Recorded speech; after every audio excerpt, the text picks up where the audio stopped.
Day 1.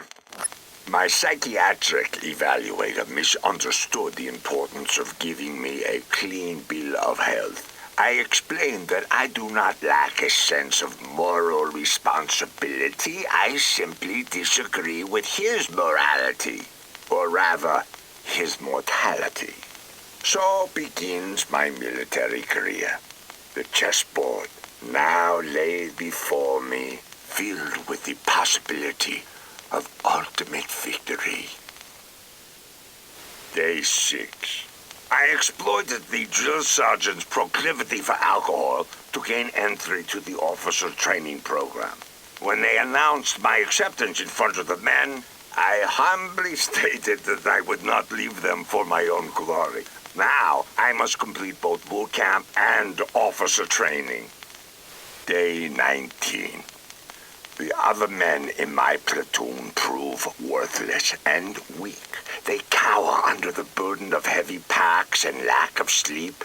I let no expression betray my own pain and fatigue.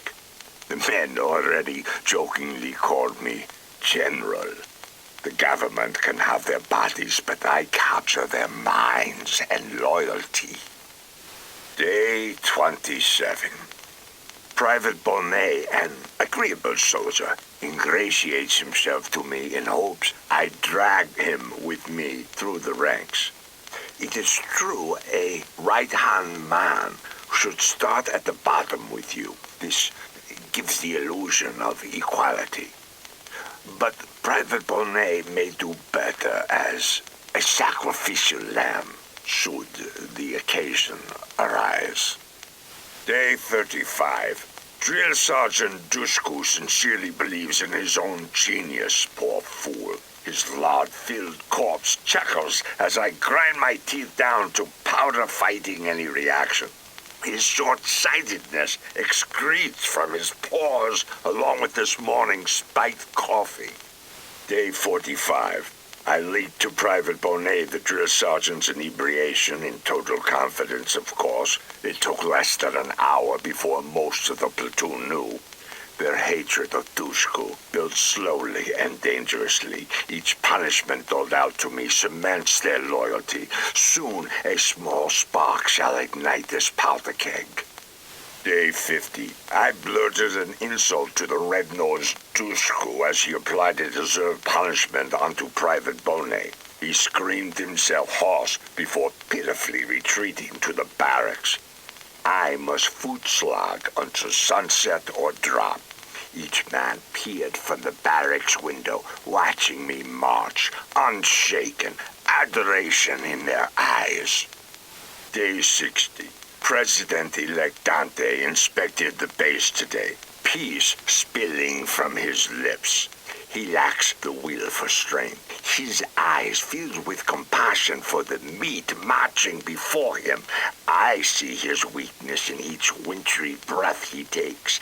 I need only a foothold in his inner circle to shape this man as I please.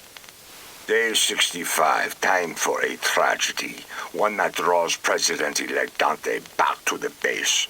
My little lamb must canter innocently to the slaughter. I poison his ear tonight. Day 66, Private Bonnet is dead. I shot him in the neck, so no words could be spoken. His vicious attack almost killed Drill Sergeant Dushku. Now, I see guilt and regret in Dushku's eyes as the medics load him into the ambulance. I held his hand firmly, telling him to stay strong. His blood mixed with Bonnet's. Day 75, boot camp graduation day. The flag morbidly hangs at half-mast. Drill Sergeant Dushku spoke with pride from his wheelchair, citing my bravery in the face of evil. The men cheer my name even now. The first pawn falls with still patience. I maneuver the board for the next move. Day 115. I selected a position in the Southern Islands, holding command over security of these towns. I push the training of the men. The tip of the spear needs sharpening. Standing over the town of Costa del Porto. Weakness built across a millennia protected by both cliffs and water. One day, I will burn this town, and people will rejoice. Day 250. Patience and focus define the limits of intelligence. Tusku's promotion to Sergeant Major after his unfortunate attack addles his mind. He plays politics quickly and poorly, wagging his tail at the smallest of scraps thrown from the table of important men. Once kicked, I will soothe his injured ego, and he will be reminded of his debt to me. Day 300. My proclivity for swift justice tightens my grip over the men. I balance this with generosity by loosening the purse strings and procuring a budget to build a base in Lake Tutor. Hard labor and clear goals remove power struggles. Men follow orders when their bones ache. My word slowly supersedes any gluttonous mumblings from the capital. Day 350. Porto Sirocco's Brigadier General De Luca whimpered his way into my office. He killed a civilian driving home last night. A shame the lights failed on his route home, which he takes every night like clockwork. I suppose I should write a letter of condolences to my delivery boy's family. Day 485. A promotion. Officially the youngest colonel in the Army's history, I now work directly with Brigadier General De Luca. The ceremony, looking out over Sevilla, maintained proper modesty. The swift but quiet reassignment of De Luca's most loyal associates nears completion. Perhaps my own trusted soldiers might fill those gaps. Day 500. Armed with General De Luca's authority, I decree that all forces in the southern islands must pay back the support of the local people by participating in infrastructure building during the extended peacetime. I ensure locals know my name at every opportunity as we pave their roads and build their bridges. Day 750. A picture of General De Luca's car after his unfortunate hit and run received front-page headlines today. Such a shame that this embarrassment happened on the exact same day as the ribbon-cutting ceremony at Laguna del Sol. I humbly accepted the honor and give the speech in his absence. Day 790. A magistrate put forth a vote in the local council to celebrate Di-Ravello Day. I, of course, declined while sending a message to Sergeant Major Dushku asking for his advice. In a tone of great gravity, he informed me that he would take the matter all the way to President Dante's office. I can taste his ego souring at the idea of another rising up the ranks. Day 792. As predicted, Dushku delivered news of Di-Ravello Day to the president's office. Dante's thirst for adoration set the gears in motion. He plans a celebration of himself in the small town of Manaia. The people's hatred of the political elite brings the military solution ever closer. Like a mirage, I see a statue in my image standing majestically in the town square. Day 815. The president arrived today for his celebration. A few disobedient citizens protested near the port, cheering my name instead. I personally greeted him at the docks and graciously escorted him on a tour of our recent successes.